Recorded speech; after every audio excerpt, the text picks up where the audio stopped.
Good evening, everyone, and welcome to one of our series of Q&As. Tonight we're joined by the brilliant Jean Lena from the Nully Coalition N3.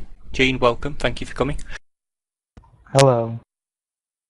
As per all the other ones, if you haven't been here before, questions will be asked in the lecture.E-UNI channel.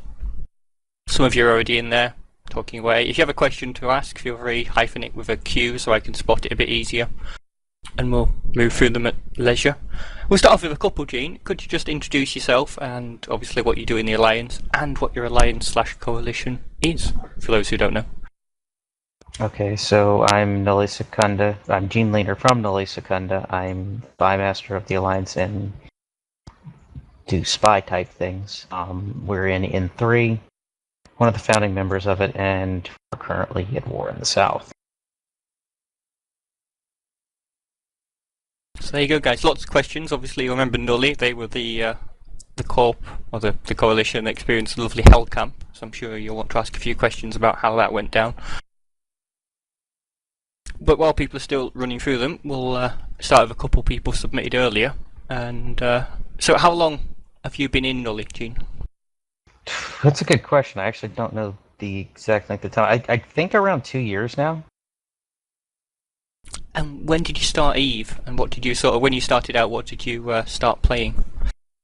So let's see. I started my first character in 2007, played for about a week, quit the game, came back in 2009, moved out to nullsec immediately, and I've been in nullsec PvPing ever since. I've always got to have one random stupid question, so I'll ask this one early. As someone submitted, have you ever spent time asteroid mining? We've never asked this question before, I don't think. No, I'm pretty sure I think I did that in the week I played the game in 2007 before I quit. And it was so mind-numbingly boring that I quit the game. It's a very bizarre subject. The questions will be slightly out of sequence because some events will be earlier than others. But we got a few questions asking about your recent retaking of the lovely systems in Immersia. Could you just tell us a little bit about that and how it came about? Obviously, it's the flipping of the solar systems. Okay, so the big 15 system drop or whatever that happened? That's the one. I'm assuming, yeah. So we came out of the Hell Camp and we planned on going on a vacation, but the vacation fell through. So we went straight back into the war and we saw that Solar had forgotten to put iHubs down in 15 systems, so quick, easy, snap 15 systems up and take a chunk off, but they could iHub it and make it easier for ourselves. So we dropped SBUs, killed all the TCUs in US time zone, and online TCUs, and iHubbed it ourselves, so they haven't been able to do anything about it.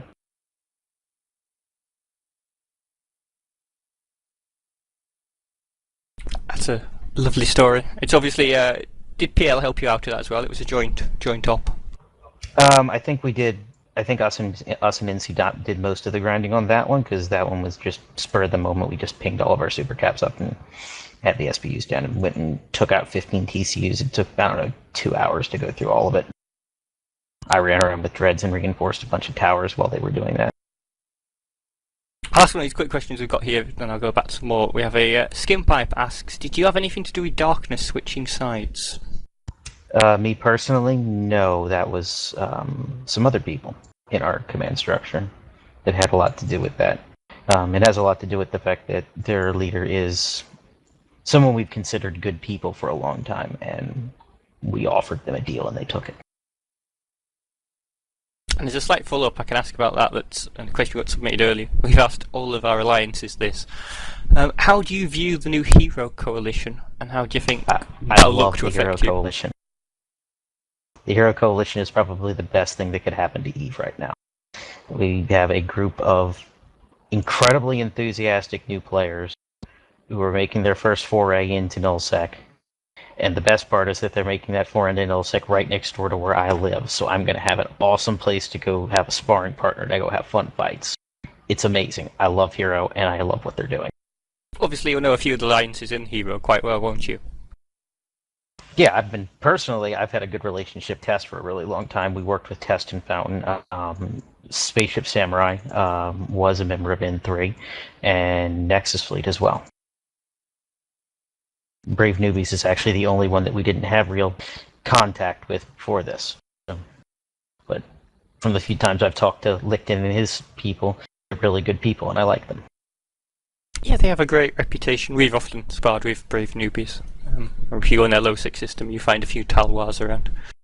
That was my favorite thing to do. I got an office in their old Placid staging system just so I could death clone over there and buy a ship and fight them. So we'll leap straight into a spying question for you now.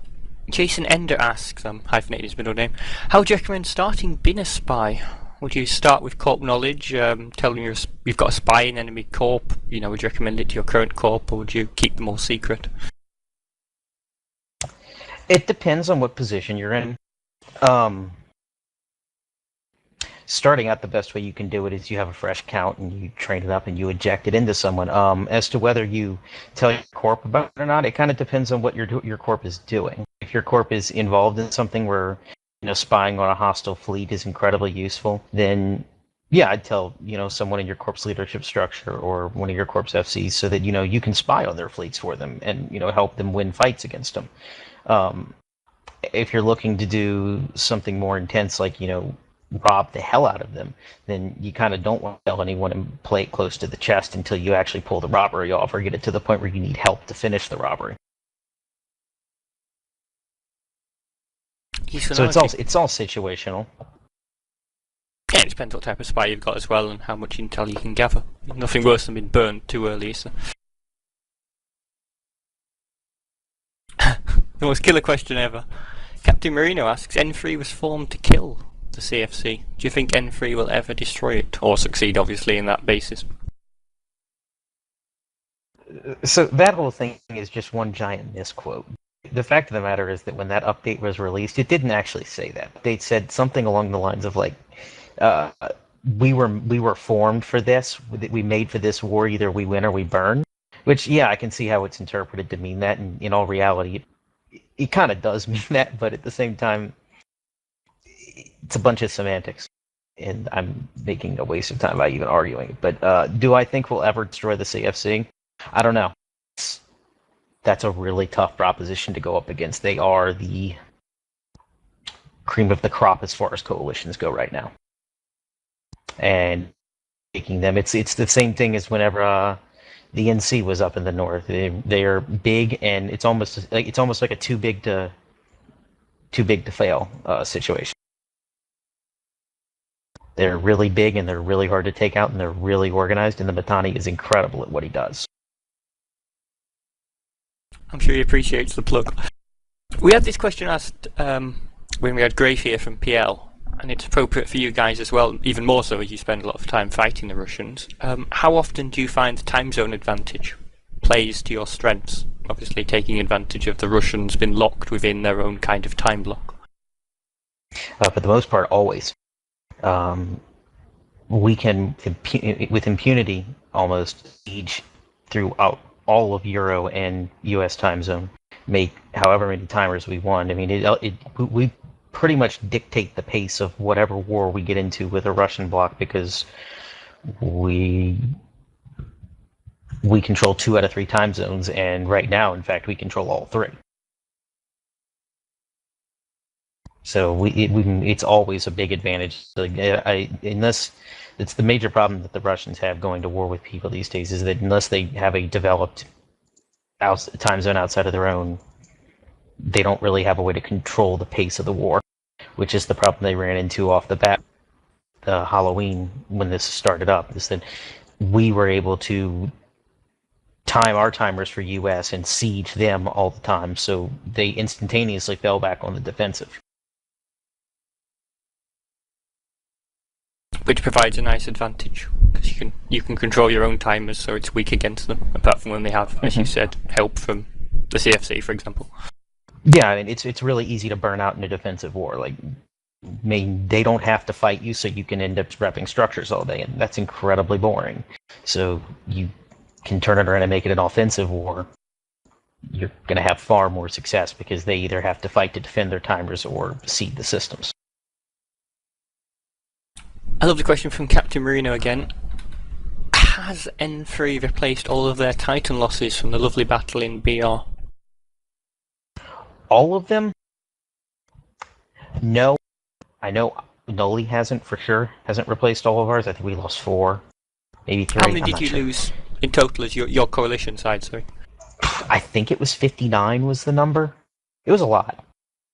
I know we've replaced a significant portion of them, but I don't think that we have replaced all of them. I could be wrong. I'm not up to date on that. Procure thinks it was 59 as well. And is there anything you can actually tell us while we're on the subject of that battle? You know, how it, from your point of view, obviously we've heard it from PL and from the CFC, how did you guys, from your point of view, how did it start, escalate? And was there sort of a point you thought it was going to be okay until you realised it wasn't? It started and escalated while I was asleep. Actually, about an hour after I went to sleep, because I was up most of the night and I was awake whenever when the stop drop happened in the system, and I was like, "Oh God, it was bad." The problem was we had a major timer up in the north, like a final station timer on MTO2 in Parachute Falls was coming out, and so we had to send carriers up to take care and rep that. Problem was that because those carriers went up there, they weren't sitting on the station on the TCUs, and Razor intelligently decided to bring dreads and kill the TCUs. So the TCUs then died. Razor got theirs online, and by the time we got back and got in, it was just a race against time where we could no longer truly dock because Razor had station.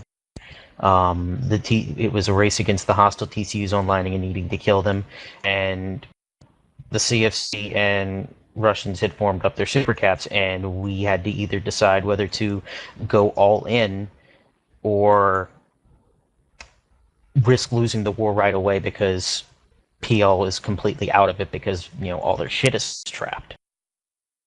So we chose obviously go all in because when we did originally, I think numbers looked relatively good. It was going to be close. We thought we'd be able to pull it out as time swung on, but it just didn't work. Some minor bad calls happened, shooting Dragon because we thought his hardeners were off. His hardeners weren't off. Just bad situation all around. Didn't work out in our favor. Oh well. But no doubt you enjoyed it regardless. I only actually got into the fight towards the tail end because I logged on and jumped in stuff and went, well, I'm going to sit here on the loading screen for 7 hours. 7 hours later, I'm back in, and my dreads loaded, and I jumped out. So I actually never got to participate in the fight. I think there's quite a few people from both sides who had those problems. Yeah, like I'm not even going to claim lag or anything like that. Like that happened to both sides. There's no way that anyone who jumped in after the fight started loaded in any reasonable amount of time. The server was so stressed. I mean, you got 3,000 people in the largest Super Cap fight in history going on. It's going to be bad.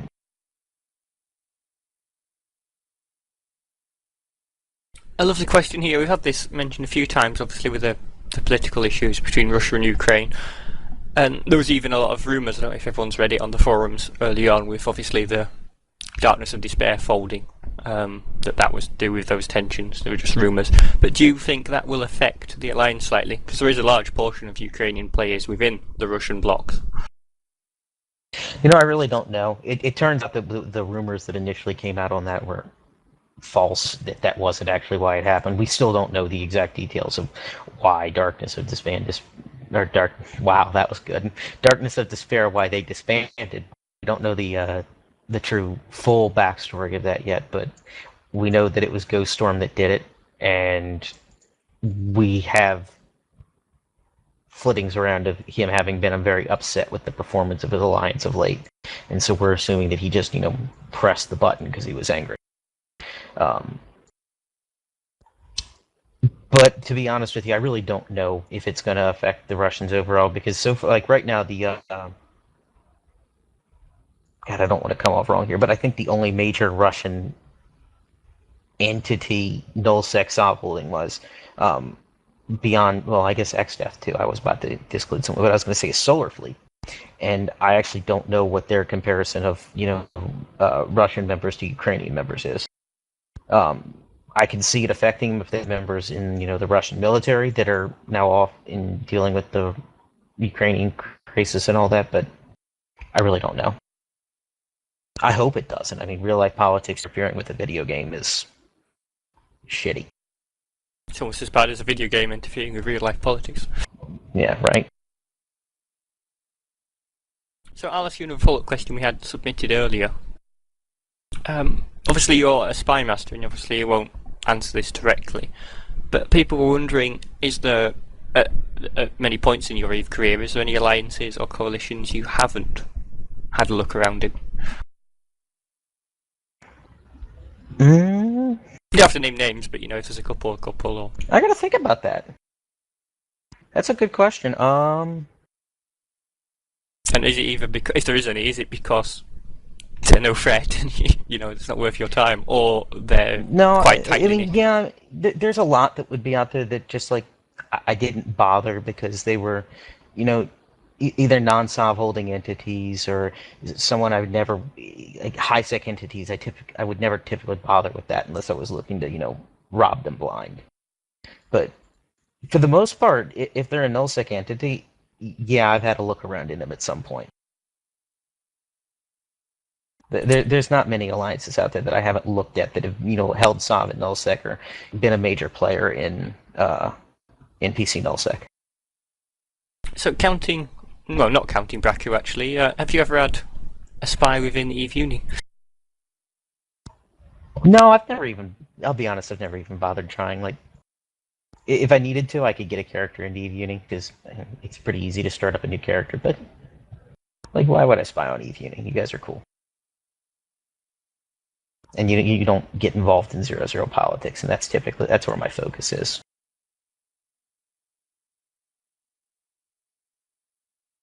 Absolutely. And just follow up, feel free to ask any questions. Nothing's too weird or too bizarre. Anyone can ask anything you like. You can ask him, Gene, what shoe size are you? There you go. Odd question.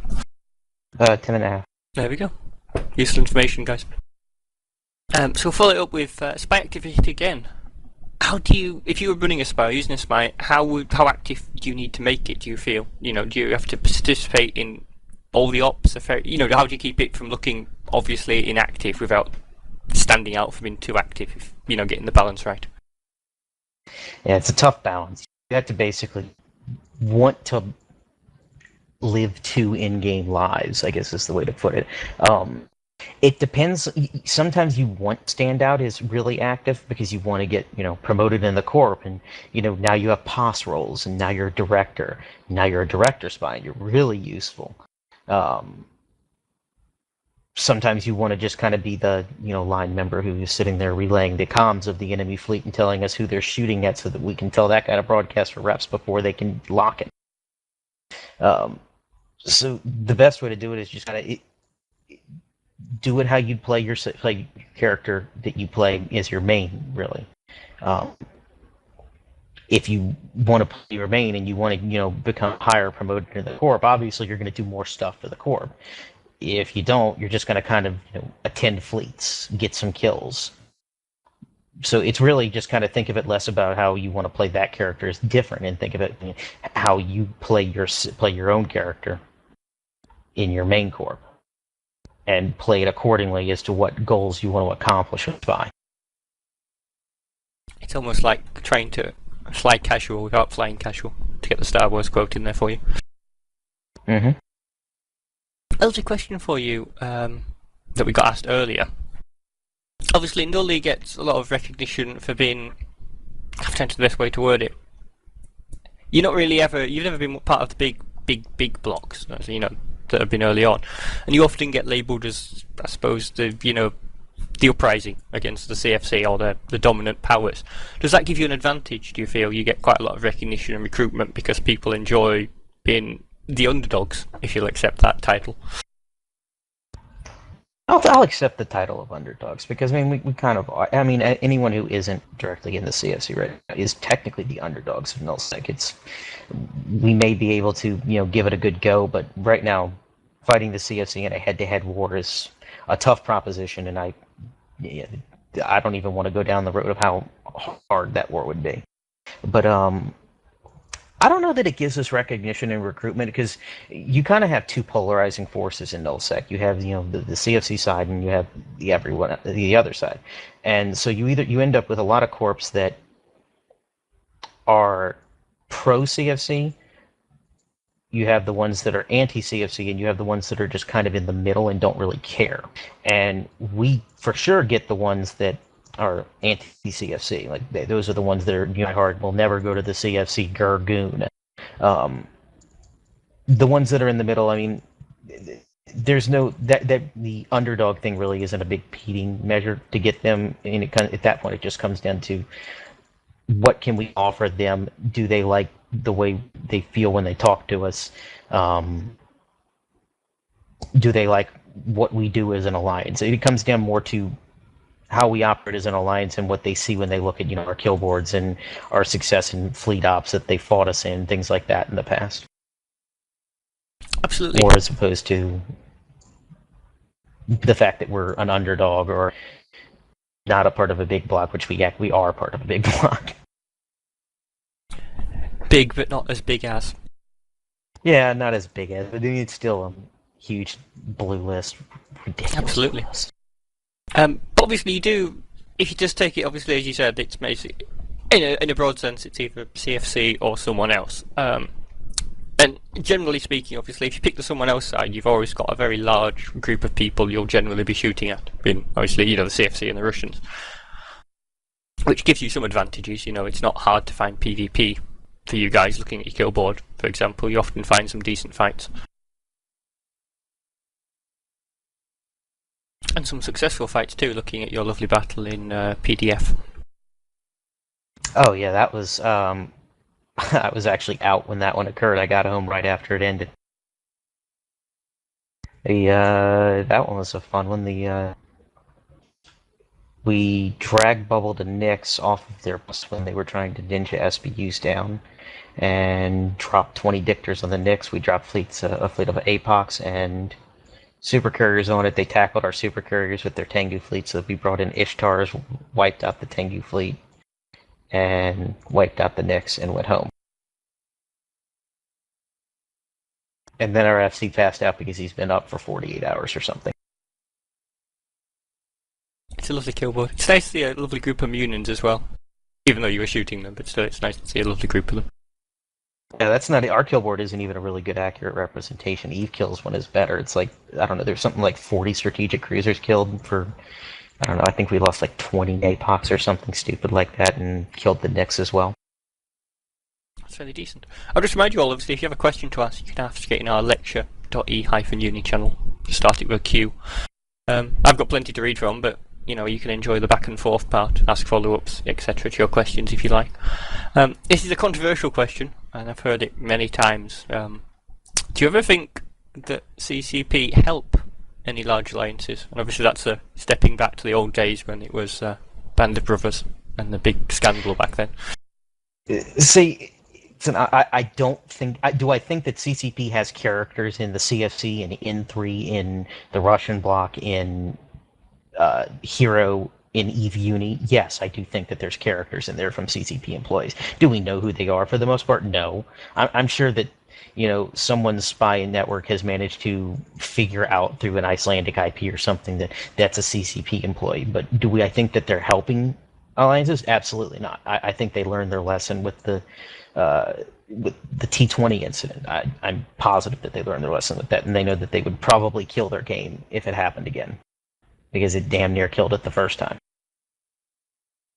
I'm going to ask these ones out of a different order, just so we can follow up easier. Again, following the spying theme, we've had all Q&A. How coordinated would you say spy activity is in general? I mean, do you like have targets you set out for your spies and then they go forth, or do you kind of have an active network that's sometimes is inactive till you need it? Okay, so this is kind of an in-depth answer to that question, because it requires one, because the actual metagame of how spying occurs has changed in the last year and a half or so, since really I kind of came in and helped to change some of it, and Test Old Spy Master DeCarries did as well. Spying it's has interesting. changed The question from... came from Test as well, by the way. That's quite funny. Interesting you named them. So DeCarries from Test is actually, he's amazing. And I miss the guy being head of the TIA, but his successor is also really amazing, Jonathan Severase. But basically, it shifted from a game of human intelligence with human spies going out and joining other alliances and um, getting intelligence that way, that being the major 100%, that's how it's done, to API keys are the number one way right now that a large intelligence network is created, because they're so easy to gather and they're so easy to farm more of. I don't even have an actual number of the number of API keys that I have sitting on my database, but it's an absurd number. And so you basically shifted from human intelligence to signal intelligence, where you use these API keys now to go around and register on every Alliance and Eve services, and you have access to their Jabber, their TeamSpeaks, and the account is basically burnable at will, because if you have one API key, you probably have a dozen more, so you can burn that key and then just go register another one. So yes, I still have human agents out. The GIA still has human agents out. TESS still has human agents out. There's just far fewer of them, because you only need them in places that you're actively attacking, for example, or at least that you're trying to set something up in. So it's more of a, you actively have targets now, as opposed to needing to spread everyone out everywhere so that you have a constant intelligence network. That makes sense. I'm going to keep this spying theme for now, and we'll get back to the other strands of the conversation. Do you believe it's true that CFC uses some of the common public, Eve or web tools such as Dingo out there, to record and store and filter information? So would you avoid using these, for that reason, or do you believe they're harmless? For the most part, what they can store and gather off that is harmless. A lot of what the spy metagame has changed to is a true cybersecurity game. So IP addresses, geolocations, things like that are a lot of how we track, trace, and nail spies. To be honest, if you aren't spying, and even if you are spying, you already know that you can't use your home IP. You have to proxy, VPN, do something to mask who you are or where you're from, so that they can't figure it out immediately. So whatever they gather off of that, because they're going to gather maybe location data, or they can't gather enough useful information for it to really matter. They'll farm IP addresses, but they also won't have anything to correlate it to. So while they may have your IP address now, even if you had a spy in them, unless you had an account tied to that IP address over on the other website, don't have anything to correlate the IP to. And obviously, from your great successes to a question about your failures, has Nully or N3, either of you, ever been hit very hard by a spy in any way? Money or? Yeah. I don't know that I'd call it a spy. I'd call it someone who got fed up with some things and decided that money was a good way to go out. Last year, around the time of the Fountain War, actually in the middle of the Fountain War, S2N Citizens, our rental alliance at the time, was disbanded from the inside, as well as our sister alliance that we were using as, a sister alliance. And we had corps in there, and we had corps in Nully Secunda, and there were different standards of entry for the two. So both S2N Citizens and Nully Legio were disbanded by a rogue director, and he wasn't a spy. I know that one for a fact because I know the dude. He was fed up with some of the ways the alliance was run and decided that the 400 bill in rent that came in, that he wanted it. So he took the money, disbanded the alliance, stole the shares out of the wallet because we forgot to, take the shares, and stole the holding corp. If I can ask, where did he go after that? Kind of as a follow-up from Seamus Donahue. Did he defect to another side, or? I think he went to Bat Country in Goonswarm as a joke initially, because he someone on our side accused him of being a goon spy at that point. So he went over to Bat Country, of course, because that's Indy from Goonswarm's corp. Big spy corp. They do a lot of spying there. It's concentrated a lot in Bat Country. So he went over there, and he's now in Love Squad, which is, I think, they're reforming Pizza. I'm pretty sure.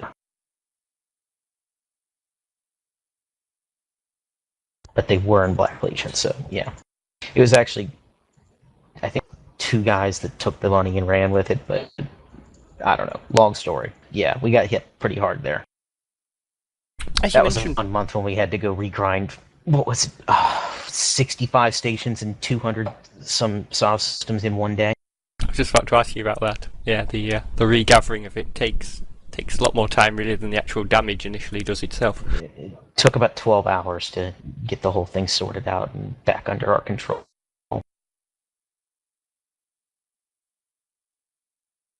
I'll ask you an interesting question regarding warfare as we're in the second half of the hour.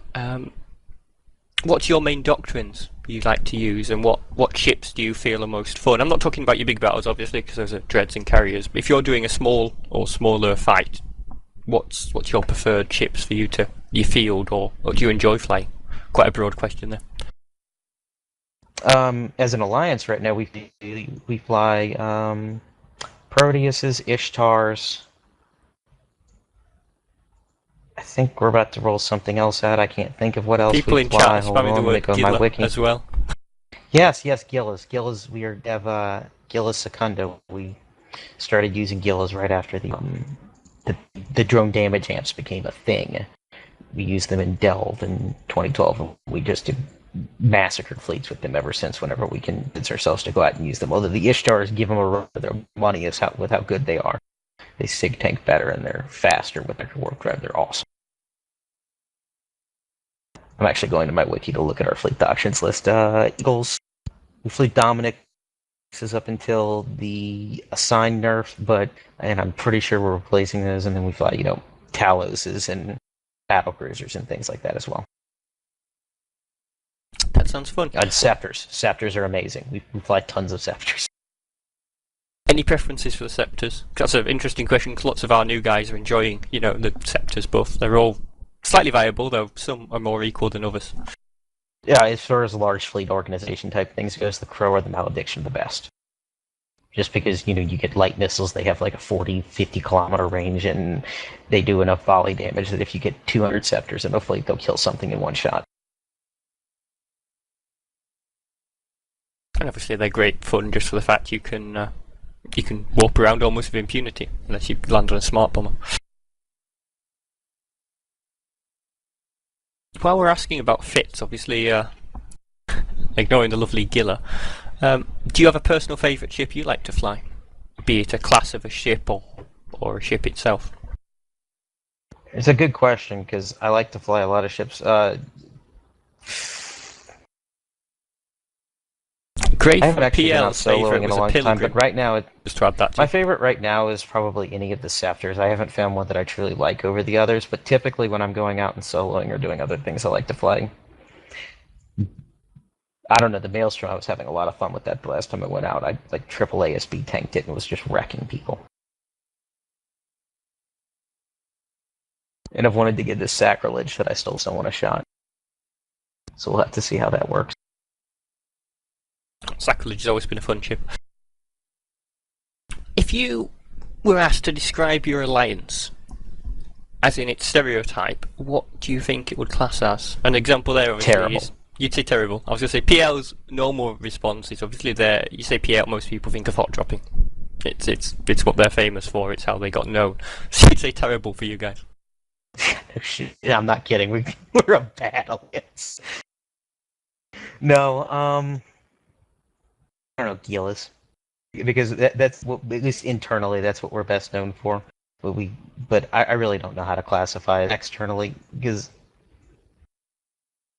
I think I almost That's summed a it up good earlier question. by saying almost like the underdogs. Because everyone knows Yeah, it's you and CFC at the moment, and obviously Mitani singled you out in his State of the Union a while ago, didn't he, with the war? And then that led to the Hell Camp. Mm-hmm. And while we're on the That was a subject, fun week. how did that basically start or come about for you? Did you have any sort of forewarning? Ooh, Did you that was save my fault. anything or? That one was I'm taking 100% of the blame for that one occurring the way it did. So they announced that they were going to have a State of the Union on whatever day of the month that was, a couple of days beforehand. And my first opinion, all that was worded, was my first reaction was, well, we should probably have everyone move their assets out. And over the course of the next day or two, I kind of poked around and put myself at ease when we saw, like, a CSC Capital director moving 11 or so jump freighters in and out of 4-E in Fountain, thinking, well, that's cool. They're moving stuff in there. Maybe they really are going to Fountain. So I didn't have people move out. Of course, what they were actually doing was taking capital fuel out of 4-E in Fountain and bringing it to 1-1V- in Scalding Pass. The exact opposite of what I thought. So the Hell Camp came, and I got caught with my pants down on that one. As far as what we got out, I think we did okay. I knew from a corporation level assets, man, we had never really deployed much beyond corporate capital ships and tower kits and soft modules, and we got most of that out. We spent the week jumping in extra jump freighters and carriers on suicide sinos. I think most of what was stuck in there out. I don't think there's much left in there, but yeah, it hurt. And I'm pretty sure that there's members who were still hurt by it. So consider this my apology, Noli guys, for fucking that up for you. Could you actually clarify what a hell camp is for those who've never heard of one or seen them? They're quite rare, really, in EVE terms. They don't happen every day. Yeah, there's been 2 in the last 2 years. I think we did one on Sol, and the Goons did one on us recently. A hell camp basically consists of going into a system where the enemy is staged, locking them into their station with mobile warp disruptor bubbles, and large fleets sitting on the undock of the station all day, literally 23/7, until the system is captured. So, for example, the CFC sat on our undock in 0-W for a week straight, roughly. I think it might have been 6 days, 5 days, something like that. But, for every timer of the system. Bubbled every POS we had, and put hundreds of bubbles on the undock of the station, and sat there with 3 fleets of Domexes all day with capitals, ready to be formed up and jumped in should we try and break out. Which we did try and break out, and it failed. Well, you mentioned breakout. Yeah. Obviously, there was, coinciding with your attempted breakout, there was that lovely attack by Brave Newbies and Black Legion, I believe. So we kind of pulled we tried to pull let's try a trick that will only work one time. And so we tried to get basically everyone who's not in the system in EVE to come help us break out. So we had B&I form up, like 500 people to come over, and Legion formed up 100 dudes, and we formed 100 dudes in the station, and we had someone else lined up who ended up backing out day of.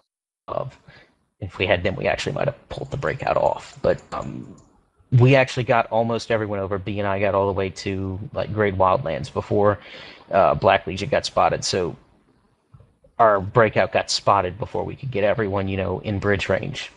And because if we got them all to bridge range, we would have, bridged 700-800 people right on top of the 400 or so I think that the Goons actually had in the system.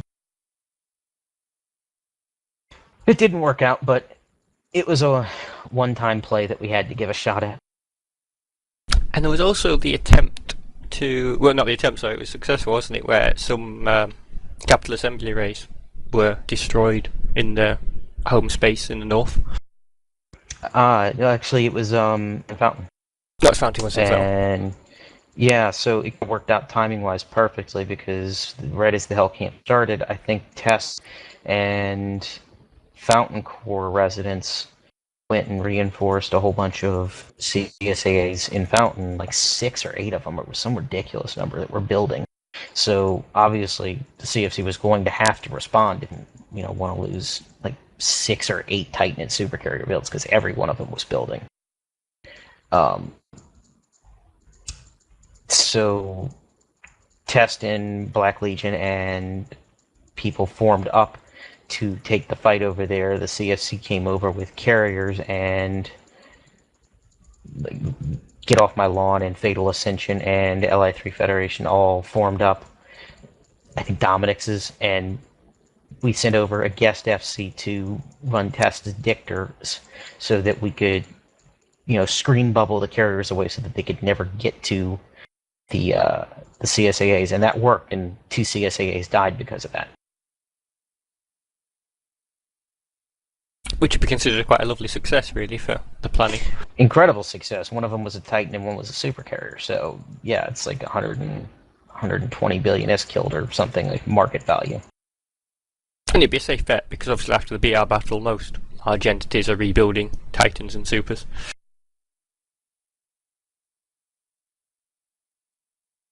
We got a lovely question asked earlier, which I'm just going to leap to. If you weren't, this is a very odd question, but it's a nice, interesting one. If you weren't in Dudley, and obviously you may not want to answer it fully, is there any other alliance you could see yourself being in? One you'd think, I could play there, it looks nice, I could enjoy it there, that sort of thing. NC or PL. Which obviously are two groups you work quite closely with, so you'll know them quite well. Mm-hmm. Similar I've play actually styles. joined PL for an hour before. I got pissed off with Nully. So yeah, Town Saver's got a point there. I could see myself in Test too, because I like a lot of the people in Test. But yeah, NC.PL or Test is where I'd put 3. Becky wants to know if you're playing Cookie Clicker in the background. No, I am not. I've beaten Cookie Clicker too many times to play him. For those who don't know what that is, think yourselves lucky. It's the most addictive and yet A stupidistically simple horrible game ever. There's no It's step like to it, Eve, it's just except clicking. dumber. Yeah, if a border station spinning, you can just click. So another question about spying, because obviously that's your main subject. If there's ever an alliance or a coalition that's having tensions, would you ever try and use a spy, if you had a human resource spy, to actually escalate that to your advantage? It's funny. I kind of wish that I had done that with AAA, but we kind of have a log gathering spy that just gathers up hilarious logs of Alliance chat and things, and leaks them back to us so that we could laugh at them. And we actually, you'd think there's a guy in AAA who is our spy doing that, but he's not. There's a guy called Metal Ravenous in A, who just trolls his own alliance into frothing rage on a daily basis. And you'd think he's a spy from the way he's talking about him, but he's totally not one of mine, so I don't know whose he is, but Jesus Christ. Maybe he's almost like a triple agent. Yeah, so I think you can find, if you look for Perseus Callistratus post on Kuga, you can probably find some of the logs, and I'm sorry for referring you to Kuga for that, because yes, you have to wade through a lot of shit posting for that. He's also the, Metal Ravenous is also the inventor of _A_ for A with their pants at their feet. It's an interesting fact. A very bizarre question, but another nice topical one. Obviously, you have your own home region where Nully's based, but is there any particular region you'd enjoy living in, excluding Fountain? And be that because you like the background scenery, or the pretty nebulas, or because it's a very rich area. Any particular choice? Are you talking me personally, or Nully as an alliance? You could do both. Me personally, the Forge, Losec, love it. My favorite place in all of Eve to go PvPing, because there's just always all the time. We have a couple of us who could take month-long vacations and just go over there and run 2-3 man gangs, and it's fun. It's definitely one of my favorite places. As an alliance, I really don't know. I kind of like the area we live in now. I'm not still set. To be honest with you, if it was all completely up to me, and I didn't have to worry about people having routing space, I would prefer to have no home whatsoever and just be completely mobile. A question which is slightly answered in chat, but we'll ask it anyway so you can give your view. Has Nully got a team in the current New Eden? And if so, how are they doing? As far as I know, no. I don't think we do. At least I don't remember. Did we? Someone says we did. Skipping thinks we did. Oh, okay. So apparently we did. And then some people on Mumble think you don't, so it's interesting.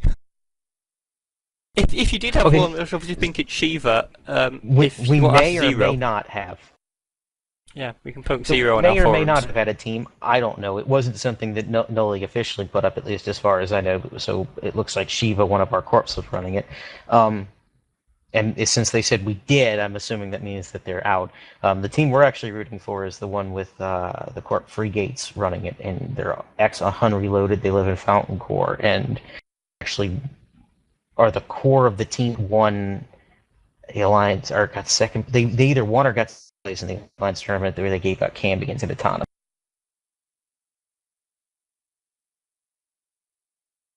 To follow up on that, if you've been following it, who do you think will win the losers bracket? We Hurt or the Kolbaz Inside? Kolbaz Inside. That's the team I'm rooting for. We want them to win again because they're really good bros of ours. Another interesting question for you.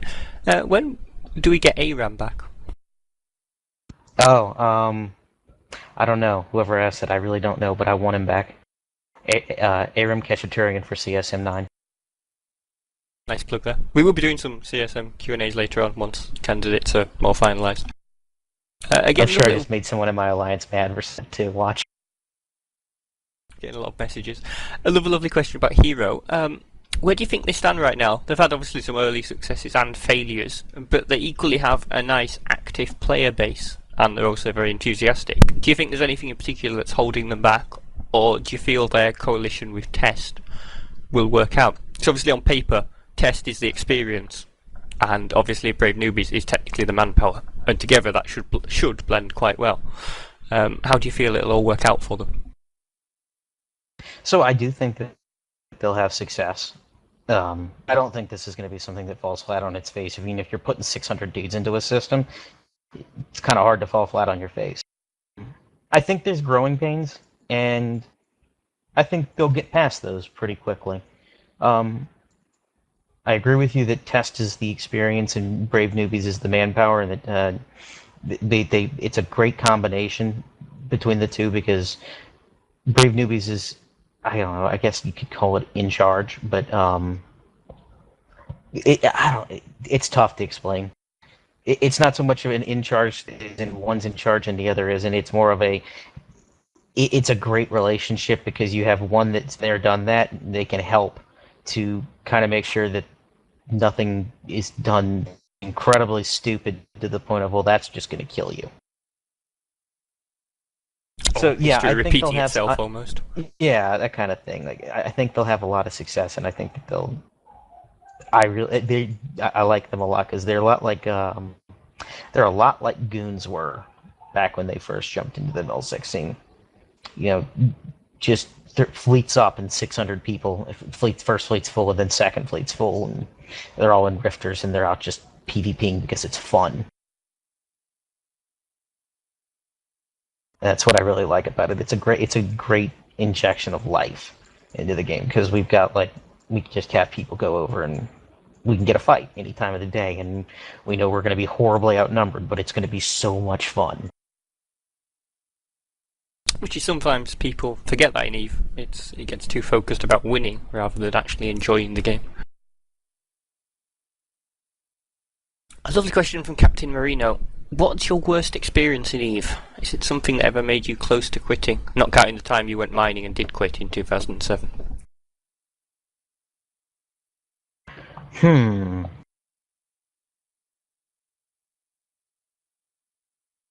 time my Supercarrier's account got hijacked at Rumlin Station. How did that come about? That was a fun one. I don't really know yet. No, to date, my Supercarrier's account got hijacked somehow, and the hijacker warped it to a station and ejected from it on station. Docked up, undocked, flew away, ended up in low-sec somewhere, gets my slave set potted by a smart bombing battleship. It was a fun experience getting the account back and getting the super back on it. So thank God one of my court mates was intelligent and happened to undock and see it and go, oh holy shit, jumped in it for me. That probably would have made me quit the game if I had lost my supercarrier to an account hijacking like that. I still don't know how it happened, but whatever, it's secure again. That just goes to prove no matter how secure you think you are, there's always some spy who can find a cunning way. Apparently, 64 character randomized passwords are not strong enough. So we mentioned earlier about Nully and their specific situation. Do you find your location helps you as well? Because obviously you're quite close to, you're on nice boundaries of various space, and there's lots of entities in a few directions. Does that help you always having someone maybe around you who isn't your worst enemy? Yeah, it does. When we formed the coalition, and God, that was a long time ago, like a year and a half, 2 years ago now. We moved in, and we had the HBC right next door, living in Head GP at the time, and we had a great working relationship with them. It was, you know, we won't fuck with you, Sov-wise, you don't fuck with us. We'll help each other, accomplish mutual goals, and we just come to each other's staging systems and brawl hardcore nonstop all day. And that was an amazing situation. So for like 2 months, the HVC lived in Head GP, and we just had nonstop fights like every day. And at night, me and Shidu would go off and like grind stations together, despite being, having no standings to each other. That was a fun time, and it made my supercarrier pilots shit their pants whenever they jumped on field with PL supercaps. Of course, now that's a common everyday occurrence. It takes them getting used to the first couple of times when they all immediately plop in, Especially when they aren't actually blue. But yeah, having an enemy next to who isn't our worst enemy, but is someone we can have fun with. That's always a good thing. Having content nearby, but not needing to be in a constant hate war with them. That makes sense. On that subject, obviously, of neighbourhoods and areas, do you think that they should expand the actual universe as in expand the map in any directions? No. They should instead focus on making the space that does exist worthwhile. Because I'd go so far as to say 90% of the space in EVE right now is completely worthless. And would you agree, because this came up kind of in Graves' PL Q&A as well, and he said one of the biggest things he disliked about EVE as it's grown is how things have got too easy, in the sense that jump freighters and your jumping logistics it's made EVE seem small. You can set up your jumping and you can bridge to various locations very quickly, which makes the map seem much smaller than it is. Do you agree with that? Would you prefer if things were a little harder to move from, say, the bottom left of the map to the top right? As far as like jump freighters and moving Titan bridging supplies into your moving supplies into your staging system, he goes, no, I don't really want that to be any harder, because our logistics pilots who handle seeding of markets and things like that already want to put a gun to their head and pull the trigger because it's mind-numbingly painful to do. So I wouldn't want to make their lives any more difficult. But as far as force projection goes, yeah, I think it should be harder to project across the galaxy, but at the same time, I don't know how that's doable, because projecting across the galaxy is something that's been happening since 2003.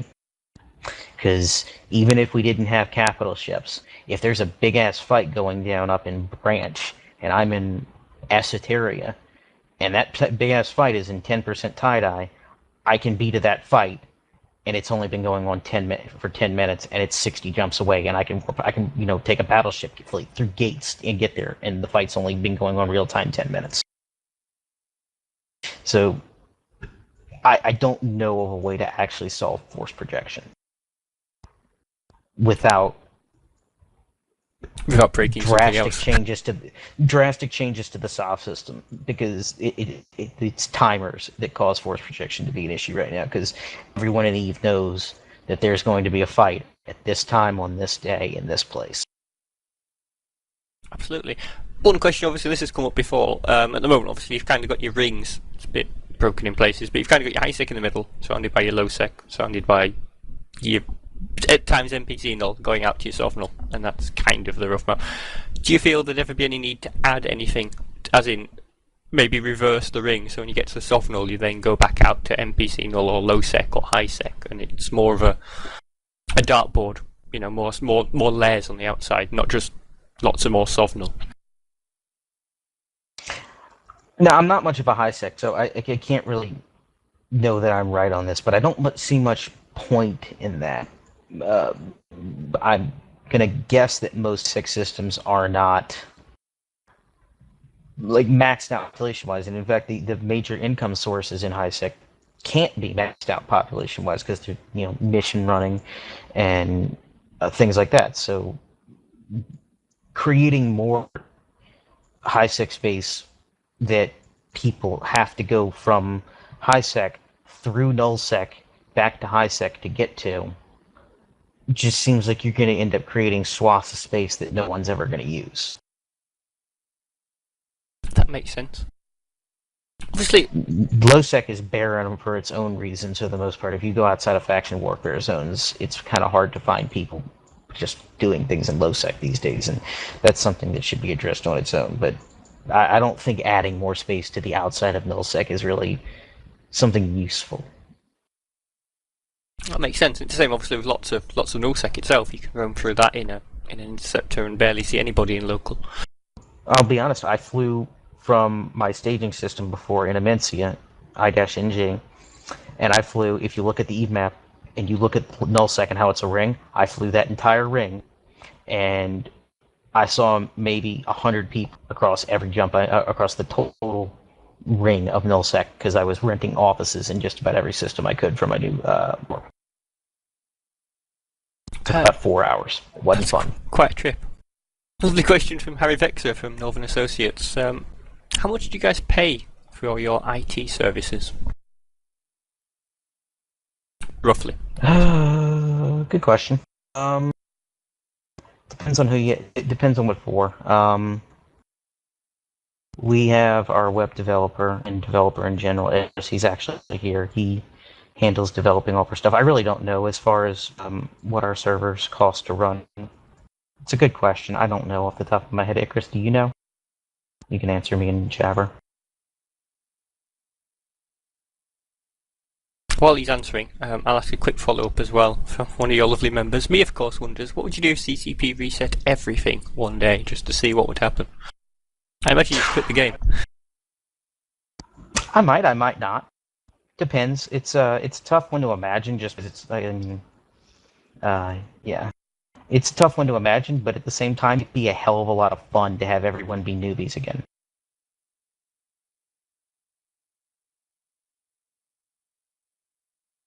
Okay, so the rough number is apparently about $1,000 a month in hardware.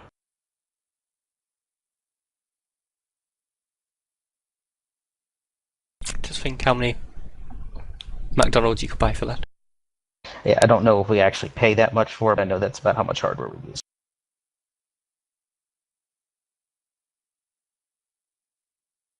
Just pick up the last ones. And there's my personal hardware, which I pay about $110 a month for my hardware. Would you prefer, because this came up again with Graves PL1, and he stated he disliked the Sovnal mechanics and how it basically was this mind-numbing, dull grind fest. Would you prefer if they were more like the faction warfare mechanics for system swapping? That's a tough one. No, and yes. Yes, from the perspective of you have to actively maintain your space, and the str that you kill at the end is, there is practically no HP, so you can do it with a couple of battleships pretty easily, and you won't want to, put a bullet through your skull at the end of it. Whereas nowadays, if you don't have, 30, 40 supercarriers and you go try and grind things, you're going to want to put a bullet through your brain. It's painful. But at the same time, I'm not the biggest fan of a system where you can just have one dude come into your space in a 10 meganewton afterburner frigate and orbit a beacon, and if you don't send someone out to kill him, or he runs away and comes back later, If they did something along the lines of what the ESS does now, where it like locks you down to the fucking beacon if you go in, so if you go in, you actually have to fight if someone comes to you. That actually might be pretty cool. If they had it apply like a web and a scram to you when you went in there to orbit it, but there were like no rats around it, that might be pretty cool. But I really don't know how soft needs to be changed. But I do know that in its current form, it's too focused on hit points and not focused enough on player content. And it encourages N+1 pile everyone into the system. Whoever has more numbers wins. One of the interesting questions, I always get asked this about ISK, and while I'm asking this, if anyone has a last closing question or two for Gene, feel free to ask them now. How much ISK do large alliances such as yourselves or the CFC kind of have? Does it scale up? Do you have any estimates of your own or their incomes or bank accounts? A lot. The numbers from an alliance, but I guess it's the same thing as if you looked at a business. A business, in comparison to an individual, typically has a lot of money, but it's scale. So the business has a lot higher operating cost. It's before this war, our coalition, we did shared co-op profits from our rental alliance, and divided them out among participants and paid soft bills and SRP for everyone. And I think before this war, we were making something like 800 billion ISK, 900 billion ISK, some crazy number like that. That's not including any moon income, R64s, things like that. And right now, it's significantly diminished because we're just coming out of a war and we're rebuilding. But I'm pretty sure the gains that we're picking up, that it's going to be some astronomical number. Like north of $1.5 trillion. That kind of astronomical. Well, it's been lovely having you with us, Gene. We appreciate you coming to join us for this Q&A. It's been fun. Excellent. It's always been good to see you and some of our usual Nully people. There's lots of members you have who are quite useful and well known to our members, such as Braku, who spent the whole camp doing a few extra classes about various mechanics. And hopefully we can tempt you yourself to maybe come and do a class on swaying, more in-depth class on swaying at some point. Absolutely, anytime. I would love to. Yeah, that'd be more than welcome. And if there's any more your coalition you ever want to attempt to do a class on anything, just give them a poke and we more than happily take it. So I'll end the recording now. Thank you once again, Gene. It's been great having you here.